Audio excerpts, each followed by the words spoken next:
Hello. I believe. Uh, Hello.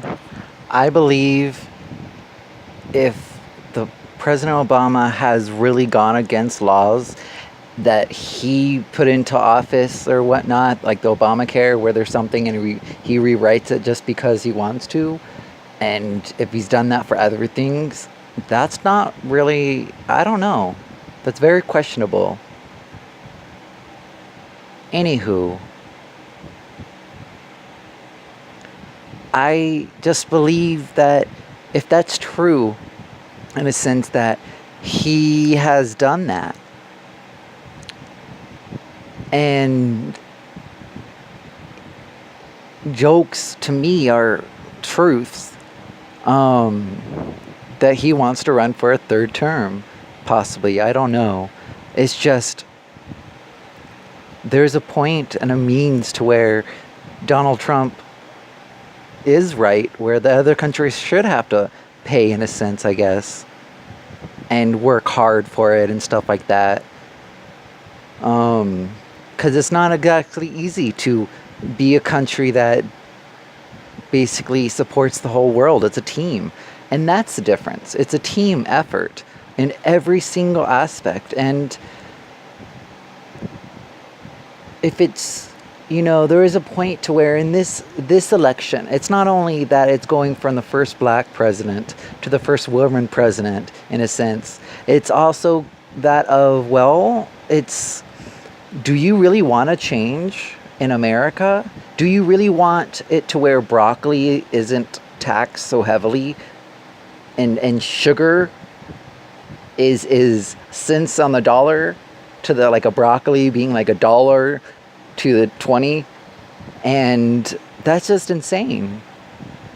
And from the fact that the Obama pushed it to where there was one world economy, I mean, what is that? What does that really mean? How does that really take a stance in life, and that of the whole, seeing just the experiment of the whole Obamacare and how that kind of goes. And so, I mean, there is that point to where you can base it off of that there you can go too much, just like the polar opposite of is it England? I really don't remember, but it's in that area where they separated themselves from the other countries around them and made their own, basically took everything out of put everything in one basket, because what it was being that it was shared by all those other countries and stuff like that, it was basically in a lot of baskets, and so it was able to prosper more, in a sense. And so if it really does, I mean, it just really, I don't know. I mean, it does kind of make sense to build a wall, in a sense, to where it stops the illegal drugs like cocaine and that kind of stuff. I mean, yes, it would help if in North America, USA, you have it to where it's not so highly illegal to have marijuana usage. I mean, it makes sense to just put it to where if you want to smoke it, you have to pay a higher tax for recreational use than the person that uses it for like a medical use. Because of the way in Colorado it works is they have it to where if you have a medical use of it, you don't pay as much for being able to get that amount as the person that was using it for recreational use.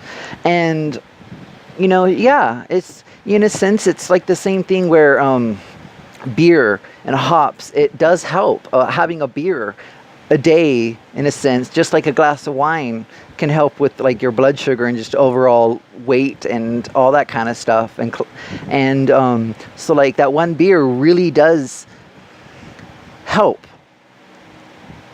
It's just the fact of it can be used recreationally. And so it's in that sense that weed should be the same thing. I mean, there's a point to where if you really put it together, really look at it. I mean, like tobacco and beer and wine and alcohol and stuff like that kill way more people than weed does. I mean, sure, that might be because it's a prohibition type of lifestyle in a sense, and yet it still comes down to that there are so many more benefits to marijuana usage, being that you really don't get killed as much as anything else. I mean, you get killed by a cheeseburger more often than you get killed by weed. So, I mean, not to put out cheeseburgers or anything like that. It's just, yeah, there is a point to where it needs to change and it needs to get, I don't know. It's hard to say. I mean, from all the publicity and the media and all that kind of stuff, I mean, if you go ahead and you chop into playing off of somebody's looks and you make fun of them, then what are you really accomplishing? What really is a political standpoint to when you're knocking down somebody for the way they look and discriminating against them and all that kind of stuff? I mean, it's like, how is it still okay to profit off a war? I mean, I know that I just kind of started really getting into that kind of mindset, yet it's still very true. Why is it okay to profit off a war? Why is it okay to ever have any of that money, regardless if that's your business? That should be like the number one, I suppose, of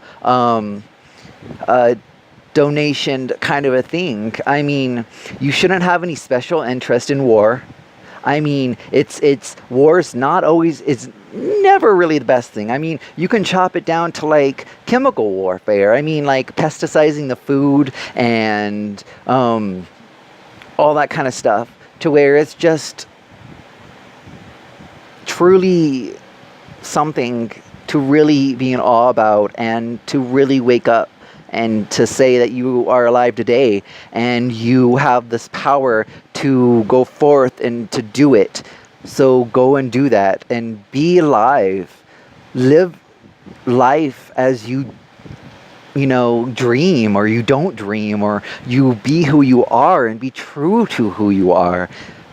That is the most powerful thing that you could ever do for yourself, is be true to who you are and to always hold that to the highest degree. Even if you have to bear and grin it, even if you have to stand tall and turn the other cheek because they haven't allowed you to get off the floor because they've been holding you down, and there's a point and a means to where it's not necessarily your job to judge that person and to say they should be condemned for this thing and this thing, when really it's just your personal story, your personal means. What is you to your overall of who you are and what you can be and all of that fun style of life? I mean,